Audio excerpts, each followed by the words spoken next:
For thousands of years, people had theories about how the Great Pyramid was built. Aliens, lost civilizations, ancient super technology we've somehow forgotten. And honestly, looking at it, 2.3 million blocks of stone, some weighing as much as a small car, stacked with insane precision, 4,500 years ago, with no wheels, no iron tools, no machinery, it kind of makes sense why people went looking for a wild explanation. But in 2013, archaeologists found something that ended the mystery in the most unexpected way possible. A diary, written by one of the actual workers, and it survived for over 4,000 years. Let's set the scene. The Great Pyramid of Giza was built around 2560 BC for the pharaoh Khufu. It's the largest of the three pyramids at Giza, and for almost 4,000 years, it was the tallest man-made structure on Earth. For most of history, we genuinely didn't know how it was built. We had theories, ramps, levers, pulleys, but no direct evidence. No blueprints, no construction logs, so theories filled the gap, including the most famous one, that it was built by slaves. Whips, chains, forced labor on a massive scale. That theory stuck around for centuries. It was in movies, it was in textbooks, and then, in the 1990s, archaeologists found something that started changing the picture. A massive workers' village near the pyramids.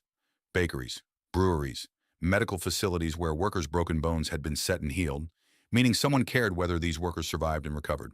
That's not typically how you treat slaves you consider disposable, but it was still missing something. We still didn't have anyone's actual words.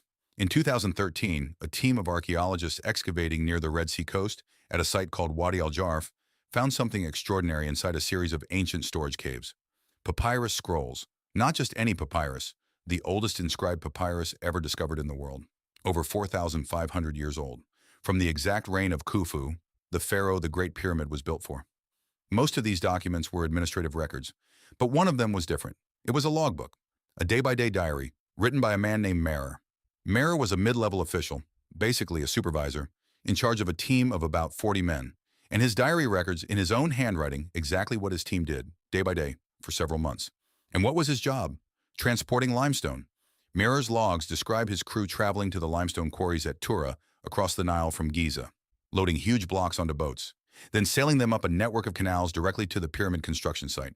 He records the number of days, the number of trips, even small details, like stopping at a checkpoint or receiving food rations. This wasn't some grand poetic account. It was a work log, the ancient Egyptian equivalent of a shipping manifest. And that's exactly what makes it so powerful.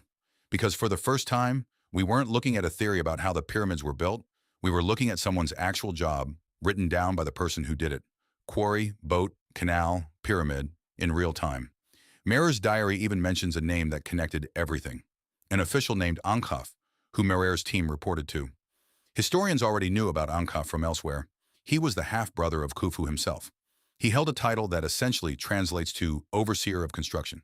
So this wasn't some chaotic, disorganized, forced labor operation. This was a massive, highly coordinated state project, with a chain of command, logistics, transportation networks, supply chains, and direct oversight from the royal family. Here's the part that really gets me. This diary sat in a sealed cave by the Red Sea for 4,500 years, untouched, unread, while entire civilizations rose and fell, while the Roman Empire existed and collapsed, while basically all of recorded history happened, and it was just there, waiting. But here's the twist within the twist. Merer's diary only covers a few months. It doesn't describe the actual lifting of the blocks into place, the most mysterious part of the whole process. We know how the stone got to the site. We still don't have a confirmed, universally agreed upon answer for exactly how 2.5-ton blocks were lifted and placed with such precision, layer after layer, all the way up. So in a strange way, this incredible discovery solved one mystery and left the bigger one still wide open. Somewhere out there, the final piece, the actual lifting method, might still be sitting in a cave, in a tomb, in a scroll nobody's found yet, waiting another 4,500 years to be read. If you enjoyed this, hit like and subscribe. New weird history drop coming soon. See you in the next one.